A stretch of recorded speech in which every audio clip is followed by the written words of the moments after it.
ഇന്ന് 2026 ജൂലൈ മാസം 15-ാം തീയതി ബുധനാഴ്ച, സമയം രാവിലെ 10 മണി. എല്ലാവർക്കും ഇന്നത്തെ വെള്ളിവിലയിലേക്ക് സ്വാഗതം.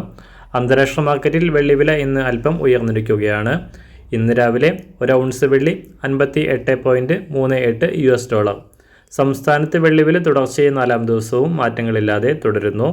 ഇന്നത്തെ വില 1 ഗ്രാം 235 രൂപ, 1 കിലോ 2,35,000 രൂപ. സംസ്ഥാനത്ത് സ്വർണ്ണവിലയിൽ ഇന്ന് വർധനയാണ്. ഇന്ന് രാവിലെ 1 ഗ്രാം 70 രൂപയും 1 പവന് 560 രൂപയുമാണ് വർധന രേഖപ്പെടുത്തിയത്. ഇന്നത്തെ വില 1 ഗ്രാം 13,160 രൂപ, 1 പവൻ 1,05,280 രൂപ. എല്ലാ ദിവസവും പുതിയ വെള്ളിവിലയും വെള്ളിയുമായി ബന്ധപ്പെട്ട കൂടുതൽ വിശദാംശങ്ങളും അറിയാനായി ഈ ചാനൽ സബ്സ്ക്രൈബ് ചെയ്ത് തൊട്ടടുത്തുള്ള ബെൽ ബട്ടൺ അമർത്തി ഓൾ സെലക്ട് ചെയ്യുക. താങ്ക്